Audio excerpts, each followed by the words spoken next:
अस्सलाम वालेकुम दोस्तों, सबसे पहले बहुत बहुत शुक्रिया इस वीडियो पर क्लिक करने के लिए।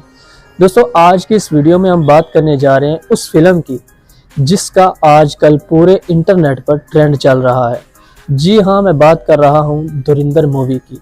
ये एक बॉलीवुड मूवी है, लेकिन इसकी कहानी कराची के दिल में मौजूद लियारी, इसके खून में डूबी हुई गलियों और पाकिस्तान के बदनाम ज़माना डॉन रहमान डकैत से जुड़ती है। फिल्म ट्रेंड कर रही है सोशल मीडिया पर, धूम मची हुई है, लेकिन साथ ही गुस्सा, शदीद तनकीद और बड़े बड़े सवालात भी उठ रहे हैं।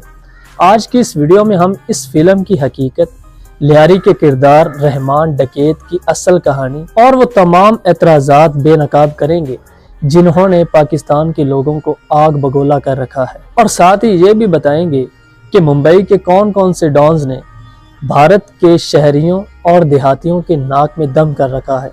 फिर भी भारत ने मुंबई के इतने बड़े बड़े डॉन्स को छोड़कर आखिर पाकिस्तान के रहमान डकैत पर ही ये फिल्म क्यों बनाई। तो चलिए हकायक से पर्दा उठाते हैं। कराची का कदीम तरीन इलाका लियारी, जो कभी बॉक्सिंग कल्चर और मौसीकी की पहचान था, एक वक्त ऐसा आया जब दुनिया इसे पाकिस्तान का वाइल्ड वेस्ट कहने लगी। 8 से 10 साल ये इलाका गोलियों की आवाज़ों से गूंजता रहा।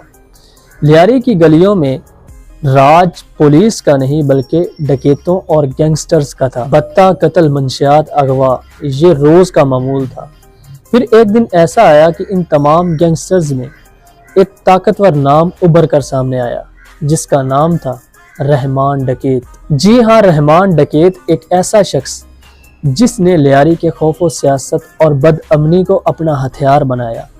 ये इस हद तक जालिम था कि इसके बारे में कहा जाता है कि ये लोगों की गर्दनें उड़ाकर इनके सरों से फुटबॉल खेला करता था। पुलिस रिपोर्ट्स में इस पर 100 से ज़ायद कत्ल का इल्ज़ाम था। इसका नेटवर्क, इसकी फौज, इसके कारिंदे, मतलब कि पूरा लियारी इसकी गिरफ्त में था।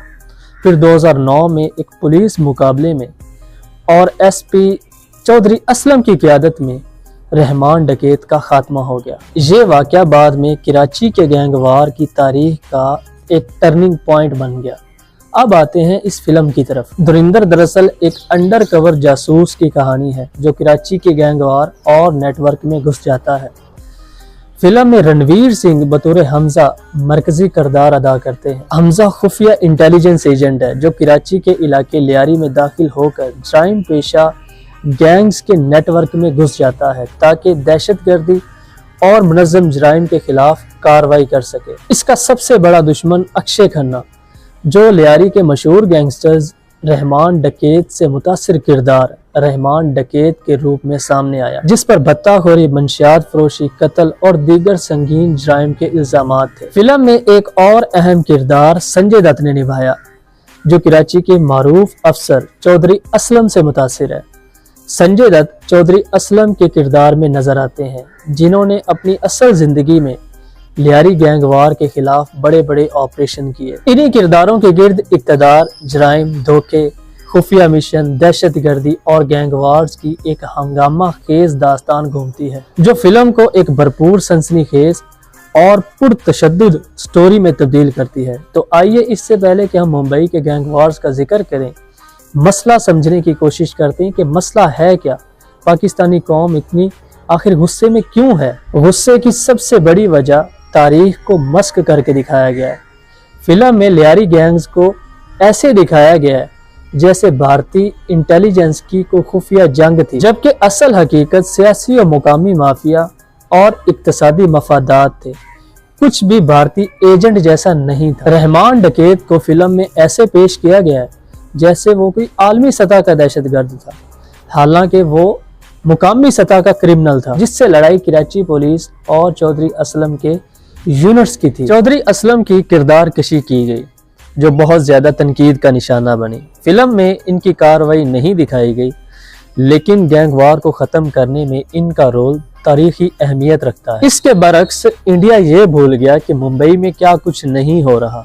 मुंबई की हर गली मोहल्ले में एक गैंगस्टर मौजूद है, और ऐसे बड़े बड़े गैंगस्टर हैं जिन्होंने इंडियन फोर्सेस की नाक में दम कर रखा है। मुंबई के अंडरवर्ल्ड की तारीख एक पेचीदा और खौफनाक हकीकत है, जहां गैंग वार पत्ताखोरी और मंशियात की स्मगलिंग के खिलाफ बहुत से सरगर्म गैंग्स ने पूरे शहर को दहला दिया है और ये गैंग वॉर शहर से निकलकर पूरे हिंदुस्तान और पूरी दुनिया में फैले हुए हैं। हिंदुस्तान के सबसे बड़े और ताकतवर डॉन्स में दाऊद इब्राहिम शामिल थे, जिन्होंने न सिर्फ मुंबई में बल्कि बैनुल अक़वामी सतह पर मंशियात स्मगलिंग, अगवा बराए तावान और दीगर गैर कानूनी कारोबार में अपना असर कायम किया। इससे पहले हाजी मस्तान ने सन 1960 और 70 की दिहाई में मुंबई की स्मगलिंग और दीगर गैर कानूनी और मालियाती नेटवर्क को मजबूत किया और फिल्म इंडस्ट्री में असर रसूख कायम किया। इस तरह करीम लाला, जो पठान गैंग के सरबराह थे, ये मुंबई के जनूब मशरकी इलाकों में अपना तसल्लुत रखते थे और ये भी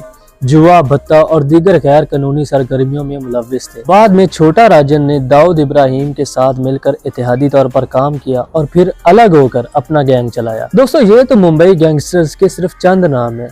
ऐसे और भी सैकड़ों नाम है जिनके बारे में अगर मैं बताना शुरू करूं तो घंटों लग जाए। इन तमाम गैंगस्टर्स ने मुंबई के ताजरों, बिल्डर्स, ब्यूरोक्रेट्स और फिल्म साजों के लिए खौफ का माहौल पैदा किया और शहर के ज्यादातर हिस्सों को कानूनी और समाजी नज़्मो ज़ब्त से दूर कर दिया। इनके ऑपरेशंस ने सिर्फ मुकामी गैंगवार नहीं बल्कि बैनुल अक़वामी सतह पर भी मंशियात और दहशत गर्दी के नेटवर्क्स को मुतासिर किया, जिसके बायस मुंबई की तारीख में ये दौर इंतहाई अहम और सनसनीखेज करार दिया जाता है। लिहाजा हिंदुस्तान की लियारी पर बनाई गई फिल्म ने यह साबित कर दिया कि हिंदुस्तान एक तंग नज़र और तासिब ज़दा कौम है, क्योंकि मुंबई में जो कुछ आज भी हो रहा है लियारी इसका 5% भी नहीं। फिर भी इन्होंने मुंबई को छोड़कर पाकिस्तान के शहर कराची के इलाके लियारी पर फिल्म बनाई। फिल्म धुरिंदर में लियारी को मुकम्मल तौर पर एक गैंगवार और तशद्दुद का घर दिखाया गया, जबकि